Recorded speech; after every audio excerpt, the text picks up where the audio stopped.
let's get you to the White House now, where President Trump is meeting with Puerto Rico Governor Ricardo Rossello as that island continues to deal with the destruction left behind by Hurricane Maria. Let's listen in. It was very difficult because the roads were blocked, and even the people of Puerto Rico couldn't get to their food in many cases because of the distribution centers. And the roads were in really horrific shape because of the storm, and sometimes because of before the storm. But with that being said, step by step, it's taken care of, and I say we have a wonderful, and the people of Puerto Rico have a wonderful representative with respect to themselves in this governor. This governor has worked as hard as anybody I've seen, and it's getting done. So I want to just thank you for all your help. Thank you very much. Thank you. Well, thank you, Mr. President. Thank you for setting this opportunity. You know, it's a catastrophic situation in Puerto Rico, as you know. It is the only time where two Category 4, Category 5 hurricanes have passed back-to-back in a jurisdiction in the United States. But certainly working in a united front, we are going to beat this. We know we're going to build better than before. And today, it's an example, Mr. President. I don't think in the history of Puerto Rico we've had the opportunity we have today to sit with members of your cabinet, decision makers, and not only talk about what we've done, but also the path forward. To establish a commitment to treat the citizens of Puerto Rico, the U.S. citizens, proud U.S. citizens of Puerto Rico, equally. So while there has been a lot done, and I want to thank you personally, Mr. President. You answered our call for the pre-land emergency declaration. You declared Puerto Rico a disaster area very quickly at a verbal request that we made because we didn't have electricity at that moment. You gave us the waiver for A and B for FEMA, and staunch communication with all of your members. Now, we recognize that a lot has been done, but a lot has to be done. So we're hopeful that with this meetings that we're going to have, we're going to talk about the immediate needs for Puerto Rico, what we need to do to get out of the life-sustaining phase, what we need to do to stabilize Puerto Rico, and of course, what we need to do to build Puerto Rico stronger and better than before. I am confident that with your commitment, with your support, Mr. President, with your team's support, we will be able to come out of this in the long haul, together with Puerto Rico, give the U.S. citizens of Puerto Rico the adequate resources, treat us the same as citizens in Texas, in Florida, and elsewhere. We will come out of this stronger, and we will make it innovating, Mr. President. I know you are a proponent of public-private partnerships, and I think there is an opportunity here to leverage growth in the energy sector and to be innovative. Not only rebuild what we had in the past, but also with the aid of the federal government and with the private sector, rebuild a much modern, much stronger platform, and not only have Puerto Rico have energy, but actually be a model of sustainable energy and growth towards the future. Those are our aspirations. I think we can talk about that in the education sector, in the healthcare sector. And those are all of our aspirations. We are confident that within this group, we will start addressing those poignant short-term needs, but also talking about the long road ahead, working together with your administration. And again, I want to thank you on behalf of the people of Puerto Rico for your leadership, for your team's leadership, and for having a commitment to stay with the people of Puerto Rico, with the U.S. citizens of Puerto Rico, here for the long haul, to not just put things back together again, but to rebuild them as it should be. Well, thank you, Governor. One of the things we have done is delivered to the island massive numbers of generators for electricity, because with the power plants down and in such bad shape, we really had to find some way to get, especially for the hospitals and certain other areas. And we have, I don't know if it's record numbers, but it's got to be pretty close, record numbers of generators, so that we have electric in the most important locations, and step by step bringing it back. But you can't really bring electric back until you rebuild a power plant, and that's obviously a different level of subject. With that, I will say that I have given my blessing to Congress, and Congress is working with you and your representatives on coming up with a plan and a payment plan and how it's all going to be funded, because you are talking about some substantial numbers, and I guess you knew that. But I know you were talking about rebuilding your electric plant long before the hurricane. You've been wanting to do that for a long time. So maybe this is a reason that we can do it. and we'll help you, and we'll all do it together. But I will say this, the people of Puerto Rico are amazing, just incredible people. The spirit they have, the strength they have, what they've gone through. Many were isolated in areas where there were no roads, there were no bridges, the bridges were wiped out. It really was incredible to watch the spirit that they have. And they did it with grace. They did it with a smile in many cases. It was really something beautiful to watch. So just please extend all of our warmest regards, and we're with you. Thank you so much. Thank you very much. Mr. President, last week in a tweet, sir, you suggested that there was a limit to the federal emergency involved in response to the Puerto Rico hurricanes. How long are you willing to commit federal resources to not just the recovery, but the rebuilding of Puerto Rico? And what do you and Governor Rossello know about reports of widespread corruption among local officials in the distribution of emergency supplies that apparently the FBI knows? Well, I'm working very closely with the government on that, because there has been corruption on the island, and we can't have that. You know, we're sending a lot of supplies, we're sending tremendous amounts of food and water and everything, and I know your folks are working on that very hard. That's right. But we just can't have it. When it comes to Texas, as an example, in Florida, you know how smooth that's been. It's operating like a well-oiled machine. They are really going well, and the people are working very hard. And in Puerto Rico, they're working hard too, but we have gotten some of those reports from on a local basis.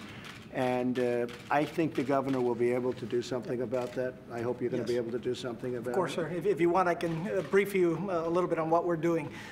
We gotten some reports that food was getting either from FEMA or from private sector or non-for-profits to the different municipalities, and they weren't being distributed appropriately. So we did three things. Number one, we got the National Guard to go over to all of the municipalities and help with the logistics, in case it was just a matter of not knowing how to execute. Number two, we had auditors from our Treasury Department go so that we can have accountability on what food goes in and what food goes out to the people of Puerto Rico. Number three, very importantly, we had our Department of Justice go and is investigating whether there has been mismanagement of foods, because it is unacceptable. And as I stated the first day where I... By the way, not by the federal. This is local we're talking about, just so we all understand. I think Brock is here and Tom is here. I think they've done an incredible job. But we're now talking on a local basis, and I think, John, that was your question also. Right. Yes, and you know, we are following up on that. And as I stated the first day, if there is a public official that is purposely mishandling the food that should go to the people of Puerto Rico, there is going to be some hell to pay. And Mr. President, the length of time you're willing to commit federal resources to the Well, I can say that for anywhere. I can say that for any place we go. You know, at some point, FEMA has to leave, first responders have to leave, and the people have to take over. Puerto Rico is a more difficult circumstance, as you can understand, John. But at a certain point, we have to leave the various locations that we're in. We were in Louisiana, and they have done a fantastic job. They were sort of grazed, but Lake Charles and the various areas were hit pretty hard, but it was a grazing hit. We worked there, and they've taken over and been fantastic. In Texas and Florida, it's been incredible to watch. It's really been incredible to watch how quickly things are coming together. But at a certain time, FEMA and first responders, and by the way, the military, we have close to 18,000 people in Puerto Rico right now, in Puerto Rico.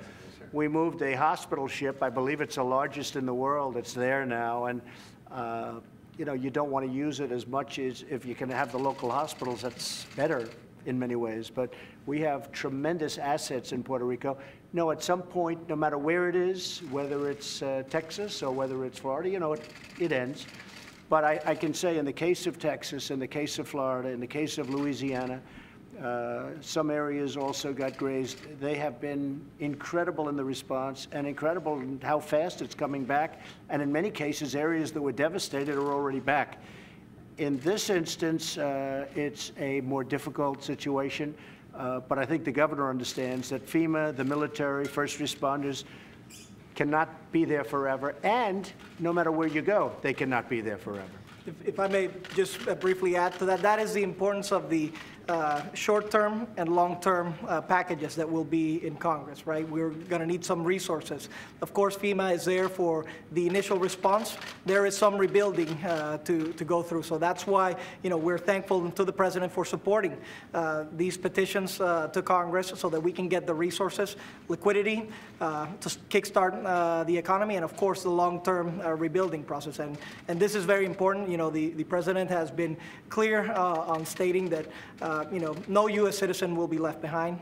We will be working, and this is the way we work towards making a better America and a better Puerto Rico.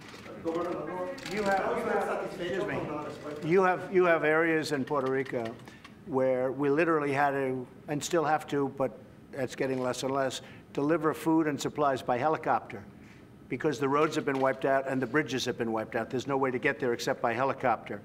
And those are difficult situations, and we're working with the governor and with the folks on getting it taken care of. But we are literally delivering supplies dropped by helicopter. And with that being said, I have to also say our military and our first responders and Brock Long and FEMA and Tom, the job they've done has been incredible. But we are delivering very essential supplies by helicopter because there's no way to get to the area of the island. And the folks have done an incredible job. Brock, would you like to say something? So every day we continue. Right now the focus is on restoring essential services. We've stabilized a lot of the emergency power needs of hospitals, and we're starting to focus and work with the governor today on rebuilding power grids going forward, as well as water treatment, wastewater, roadway systems. So we're going to continue to support the governor. We're looking at trying to specifically restore the essential power or the essential functions to 6 major municipalities within Puerto Rico that service about 80% of the population, starting there and then working our way out. So the traditional recovery is going to require a solution far greater than what FEMA typically puts down, but that's why we're here today working with Governor Rossello and the President and all of the cabinet members to figure out what the best way forward is for the longer term solutions. There's never been a situation where power and energy have been so devastated. Never. Where you don't have a power plant. Because power plants, you don't fix them up in, we're not just putting a pole up in the street like in Texas where you'd put up the poles, and in Florida actually you had a lot of underground wire, which is great. It'd be wonderful if you could have underground wire. It makes it a lot better in these storms. But, there's never been a situation where the energy and the power has been totally destroyed. And part of the problem is that it was pretty well destroyed before the storm, and we're working together to get that back up, but also to make it long-term. Because right. I think you have to. They were working on long-terming it prior to the storm, so now they really are working on it. And that's part of the mitigation strategy. I mean, again, I can't stress enough how important it is that we keep this on the long haul, for the long haul, that we work together so that we can make sure that we don't just put things back again as they were, but that we make them better than before. And I think that is the critical. It is better for all the U.S. citizens that this happens. I think in Puerto Rico, again, looking at the long term, recognizing that we're still at the emergency phase, this could allow Puerto Rico to be a showcase in terms of energy production and other by way of mitigating and innovating. Mr. President, between 1 and 10, how would you grade the White House response so far to the I'd say it was a 10. I'd say it was probably the most difficult when you talk about relief, when you talk about search, when you talk about all of the different levels, and even when you talk about lives saved. You look at the number. I mean, I think it was worse than Katrina. It was, in many ways, worse than anything people have ever seen. They got hit by a Category 4, grazed, but grazed about, a big portion of the island, but it was grazed. The rest of it hit Florida, as you know. But that was bad. But then they got hit dead center. If you look at those maps by a Category 5, nobody's ever heard of a 5 hitting land. Usually by that time, it's dissipated. It hit right through, and kept to a 5. It hit right through the middle of the island, right through the middle of Puerto Rico. There's never been anything like that. I give ourselves a 10. I think that locally I really think locally they have in this gentleman great leadership. I have to tell you, it's a tough job, but we have provided so much, so fast. We were actually there before the storm hit. We were there before the first one, before the Category 4 hit. Brock and the military and a lot of people were there before the storm. We had the Coast Guard waiting for the storm, just outside the storm, and following the storm in. Many lives saved. The Coast Guard in Texas saved 16,000 lives. The Coast Guard is incredible, the job they've done. But all of the armed forces, what they've done has been Army, Navy, the Marines, the Air Force, all of the goods dropped in, helicopters that weren't even meant for this purpose. All of a sudden, they're delivering food and services. I would give it 10. I would say locally, and I understand locally, a person loses his or her or their house, and then they can't go to work. If you lose your house, you know, it's hard to go and be a policeman for the day. You're trying to have your family, you know, live, frankly. This is what happened. So many people. You read that they had no truck drivers in Puerto Rico. Well, they have a lot of truck drivers in Puerto Rico, but many of them lost their houses. So they had to be with their families. So we would have the military driving trucks. They're not supposed to be driving trucks. It's not even their aptitude. Some of them didn't really know how to drive trucks, but they learned very quickly. They're smart. But we had the military, in many cases, driving trucks because it's not the people's fault. They lost their house. They were devastated. And I think we did a fantastic job, and we're being given credit. You know, it was very nice that the gentleman who worked for Bill Clinton when he was president gave us an A+, and that included Puerto Rico, gave us an A+. And I thought that was really very nice. And I really believe he's correct. We have done a really great job. Texas, again, really very far along. Florida, very far along. And Puerto Rico is a different kind of a situation because it needs so much infrastructure. But over a period of time, that'll happen. Do you think Puerto Rico should become a state? That make this easier? Well, we're not talking about that now. Well, you'll get me into trouble with that question, right?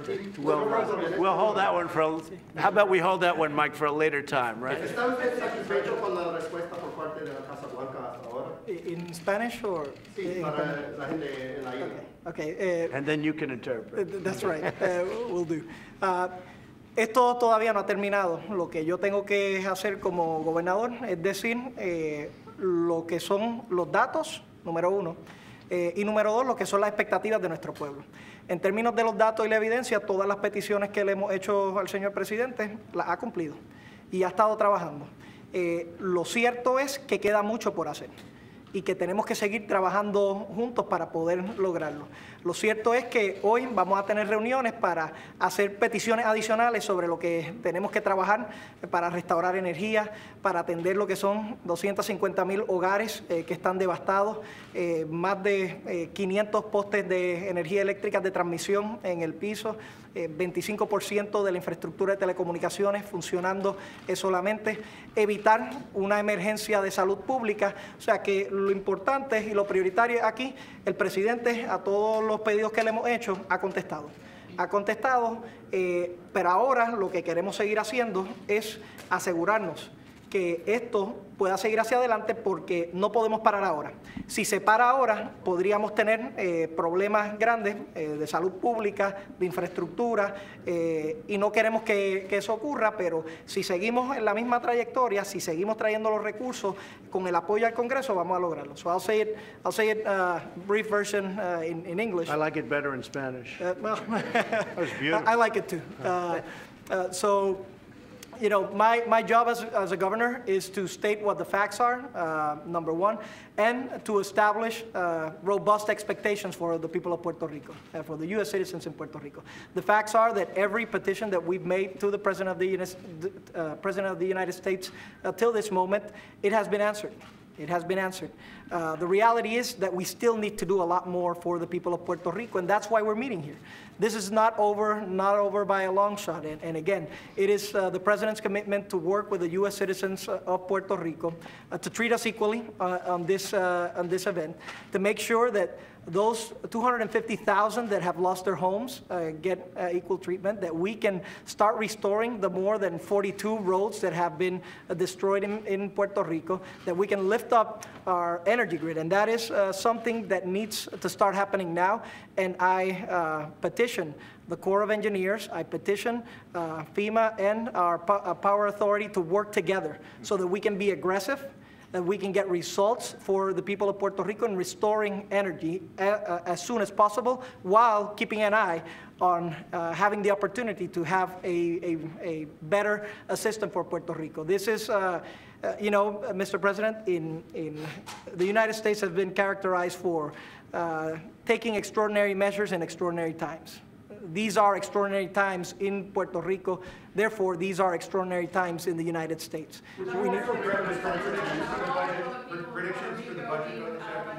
I think we'll be successful tonight. It'll be possibly sometime in the morning, maybe sooner. I think we have the votes for the budget, which will be phase one of our massive tax cuts and reform. But I think we'll be successful tonight with respect to the budget. I think you probably know you can count the votes maybe better than most people. But I think we have the votes, and frankly, I think we have the votes for the tax cuts, which will follow fairly shortly thereafter. So we'll see what happens. But I will tell you, our country needs tax cuts. I mean, these are examples when you look at what we just went through with Texas and Florida, and Louisiana, and Puerto Rico, and Virgin Islands. You look at, you know, we need growth. We need people who are going to be pouring into our country. And we have that now. You know, we're starting to have that. We're starting to have that even on the prospect of tax cuts. We have companies, you saw last week, car company, massive improvements and expansions, and in some cases, brand new plants. They're coming in. Foxconn is building as you know, they make the Apple iPhones and more. They're going to build a fantastic plant. I think it's going to be in the state of Wisconsin. And hopefully it's going to be there. We've been showing that land. It's a beautiful piece of land. I hope they like it. But that'll be one of the biggest in the country. I think Apple's going to be building some very, very big plants. People are starting to say, hey, this is where we want to be. And you see the stock market. We hit an all-time high yesterday, and I think we've hit it about 49 times, Mike. So we're really doing well. But we can do something very, very spectacular if we're given the tax cuts. We're one of the highest tax nations in the world. You look at our taxes compared to other competitive nations or competitor nations, because I think nothing's competitive with this, but I'm a little biased, but that's the way it is. But you look at how high we pay and how much we pay, and our companies, they leave because the taxes are so high. If we get this done, it will be historic. It will be bigger than any plan ever approved or ever. It will be the biggest tax cuts in the history of our country. And I can tell you, we have tremendous support for this. So the budget is going probably fairly late tonight. They'll be working late tonight. Could be one of those morning calls that you'll be watching your television at 3 o'clock in the morning. And it could be sooner than that. But I think we have the votes. And right after the budget, we start with the vote on, as you know, on the tax cuts. And I think we're in very good shape. Mr. President, who's going to pay for the infrastructure recovery in Puerto Rico? In Puerto Rico, we're going to be working systems. We're going to be dealing with Congress. We're going to be coming before, meaning far before, any existing debt that's on the island, because as you know, the island has massive debt. Just there, as we talk about the electrical facilities, I think they have $9 billion in debt. Well, any debt that's put in will be coming before that debt. We want to make sure that we put in debt, and that debt is absolutely protected. In addition to that, we're providing tremendous relief and services right now, and we'll continue to provide that for a period of time. And then a new group will come in, and the new group will be more building-oriented when things are perfect. So, but we do have to come before the existing debt. They have, I guess, by some counts, $120 billion if you add everything, probably about $120 billion. Certainly, any money that's put in by people, whether it's public or private, they're going to want to come in first position. And that's very important. I think the governor understands that. I would imagine pretty much everyone understands that in Puerto Rico. So no bailout for bondholders? No, we're helping right now. We're helping a lot. This is costing a lot of money, having FEMA, having the military, having the first responders. And we're doing that because we have an obligation to Puerto Rico, to humanity. We have an obligation to ourselves. We want to continue to do a great job on that, and we're doing it. No, but at some point there's going to have to be reconstruction. And again, the biggest thing is the power plants. But there's going to have to be, you know, it's pretty bad when you have to say power plants are almost coming before bridges.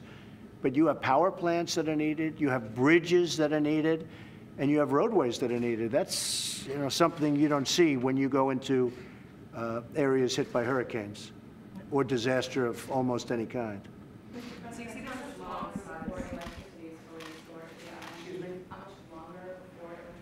Well, it's you know, it's a very, very good question, actually. As you know, we have much of the electric is done by generators that have been brought to the island and in massive numbers, as I said before. The plant itself is going to take a while. We have to build a brand new plant, or we have to do essentially a renovation that's so large it's going to be like a brand new plant, one or the other. We're looking at both right now. But there's never been a case where power plants were gone. So this isn't just like, you know, as I said, I don't want to just fix poles. You can't just fix the poles. There's never been a case where power plants were gone. So it's going to be a period of time before the electric is restored. Okay, between 1 and 10, how do you grade the White House response? As I said, the president has answered all of our petitions, and this is still ongoing. So we expect that that'll continue. We're being, you know, very diligent, giving all of the data. And what we want to do, and I sort of want to circle this. This is a storm-centric approach to what happens. There was a massive devastation and catastrophe in Puerto Rico, and our response should be to that. And that's why, you know, the first responder effort was there. That's why the stabilization effort is there. That's why we set some very aggressive milestones to restore energy in Puerto Rico, to have about 30% of the energy by the end of the month, by the middle of next month about 50%, and so on, because we want to make sure that people have that knowledge of where we're going to go, that they can stay in Puerto Rico and they can be part of the rebuilding process. What's going to keep the people there, what's going to keep this going, is knowing that we have the backing of the White House and knowing that we're going to have the backing of Congress so that we can have the resources appropriate to attend to the storm and then be smart about it, be innovative, and restore Puerto Rico to a better position than before. Leveraging other stakeholders, private stakeholders, non-for-profits, people that want to innovate. This is our opportunity, again, to showcase that Puerto Rico, U.S. citizens of Puerto Rico, can come out of this catastrophe stronger than ever before. Governor, I just want to maybe ask you a question, because for the spirit of these people that have worked so hard and so long, like Tom and like Brock and like so many others, did the United States, did our government, when we came in, did we do a great job? Military, first responders, FEMA, did we do a great job? You responded immediately, sir, and you did so. You know, Tom and Brock, they have been on the phone with me essentially every day since the disaster. We recognize that there are some logistical limitations that we have in Puerto Rico. We didn't have the ports open for a couple of days. We didn't have the airports working full capacity until about a day or two ago. So that was always a rate-limiting step. But if you consider that we've gone, even with those obstacles, we've gotten about 15,000 DOD personnel in Puerto Rico, about 2,000 FEMA personnel, HHS, and others. The response is there. Do we need to do a lot more? Of course we do. And I think everybody over here recognizes there's a lot of work to be done in Puerto Rico. But with your leadership, sir, and with everybody over here, we're committed to achieving that in the long run. In the last 50 days, though, to put this into context for America, from the Virgin Islands to California, we've been working in 20 different states, disasters in 20 different states. In the last 50 days, under the President's administration, we've registered close to 4 million Americans for individual assistance. That's more than Katrina, Rita, Wilma, and Sandy combined. It's been a tremendous effort. Mr. President, did you see This is actually bigger than anything we've seen. And yet I think our response was better than anyone has ever seen. And again, we were given an A+ by the man who did this, did what you were doing for the Clinton administration. And while I don't know him, I would like to thank him for what he said. Yes? Mr. President, you're talking about government loans to build the power plant, right? Not government grants? We're talking about possibly combinations of both. Congress is working right now with the people and representatives of Puerto Rico, and we're talking about potentially combinations of both. Any thoughts on President Bush's speech? Did you see it? I didn't see it. I didn't see it. On healthcare, sir, 2 days ago in Rossello, you talked about the Alexander Murray plan, healthcare plan, as a good short-term solution, and then you seemed to back off in your evening speech to the Heritage Foundation, and your press secretary said yesterday that you opposed it. No, I like people working on plans at all time. I think ultimately block grants is the way to go, where we block out the money to the states. You'll get better health care. You'll get it for less money. It'll be more specific. A state is a smaller government, and it can take better care of its people, especially where you have well-run states, where you have governors that do a great job and, you know, states that do a good job. If you look at Florida, if you look at Maine, Maine really was very much anxious to do that. Various states, Kentucky, various states really wanted that block grant money, and for the most part, I think we have the vote for that. There'll be a transition period, so anything they're working on will be short-term. It'll be absolutely short-term because ultimately it's going to be repeal and replace. So I have great respect, as you know, for both of the senators that you mentioned, and if they can come up with a short-term solution. What I did say, though, is I don't want the insurance companies making any more money than they have to, because you look at the stock prices of the insurance companies from the time of the creation of Obamacare, with 300 and 400% and even more than that increases in their stock. They made a fortune off Obamacare. The people that need Obamacare are decimated. Premiums are up 40, 50, 60%, in some cases over 100%. In the case of Alaska, premiums are up over 200%. So anything that they're working on is a very short term, meaning 1 year to 2 years max, because I think we have the votes, or we're certainly within one vote, and when you're within one vote, we're able to get a vote. Senator Corcoran, as an example, I have such respect for him because he is not feeling great. I can tell you that. And he got on a plane in order to vote for the budget. And I have great respect for that man.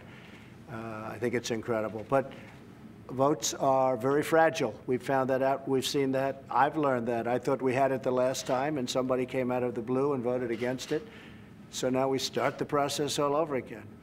But the block grant, the concept of blocking it out, block grants to the states, that's what people want. And that's what the states want. And that's especially what the well-run states want, because they will have health care that's so good, far better than anybody's ever even thought.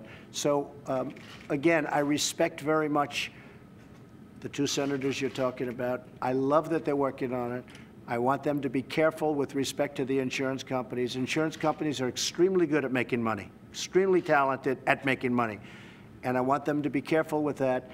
We will probably like a very short-term solution until we hit the block grants, until that all kicks in. In other words, it doesn't just kick in the following day. There's a transition period. And if they can do something like that, I'm open to it. But I don't want it to be at the expense of the people. I want to take care of our people. I don't want to take care of our insurance companies. They've been very well taken care of over the last number of years, believe me. Okay, thank you very much, everybody. Thank you. Thank you very much. Thank you. All right, you've been listening to President Trump there alongside the governor of Puerto Rico, Governor Ricardo Rossello, talking to reporters there with top administration officials present, including Vice President Mike Pence, the Homeland Security Advisor Tom Bossert, the FEMA Administrator Brock Long, and discussing the White House's response to the crisis in Puerto Rico after Hurricane Maria. We heard the president say that he gives the White House's Puerto Rico response a 10 on a scale of 1 to 10. We also heard the president decline to comment, though, on whether he thinks that Puerto Rico should become a state.